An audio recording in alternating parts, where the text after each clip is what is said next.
Hi friends, இன்றைக்கி ஒரு பப்பாளி ஜூஸ் ரெசிபி பார்க்கலாம். பப்பாளி பழம் எல்லா சீசன்லேயுமே கிடைக்கும். ஒரு சில பேர் விரும்பி சாப்பிடுவாங்க, ஒரு சில பேருக்கு பிடிக்காது. பிடிக்காதவங்க ஜூஸாக ரெடி பண்ணி குடிங்க. ஏன்னா நம்ம ஆரோக்கியமான வாழ்க்கையை வாழ்கிறதுக்கு தேவையான எல்லா சத்துக்களுமே இந்த பப்பாளி பழத்தில் இருக்குது. அதுக்கப்புறமா இது நம்மளோட செரிமான பிரச்சனைக்கு நல்லா ஹெல்ப் பண்ணும். ஏன்னா இதில் நிறைய நார்ச்சத்து இருக்குது. மலச்சிக்கல், பைல்ஸ் இருக்கிறவங்க எல்லாருமே இது நல்லா சாப்பிடலாம்.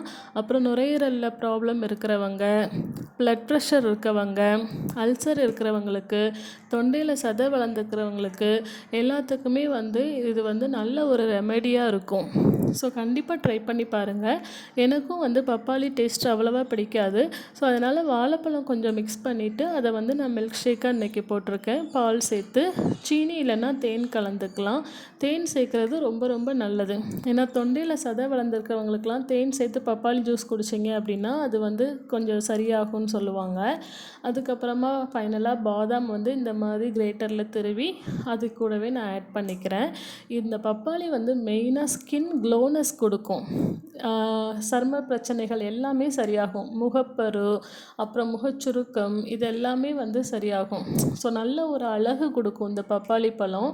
கண்டிப்பாக சாப்பிடுங்க ஃப்ரெண்ட்ஸ். கிட்னி ப்ராப்ளம் இருக்கிறவங்க, பக்கவாதத்தை கண்ட்ரோல் பண்ணும் இது. ஸோ எல்லாத்துக்குமே ரொம்ப ரொம்ப ஹெல்ப் பண்ணும். நிறைய ஹெல்த் பெனிஃபிட்ஸ் இருக்குது. ப்ரெக்னன்சிக்கு ட்ரை பண்ணுறவங்களும், கன்சீவாக இருக்கிறவங்களும் மட்டும் இதை குடிக்காதீங்க. மற்ற எல்லாருமே எடுத்துக்கோங்க. தேங்க்ஸ் ஃபார் வாட்சிங்.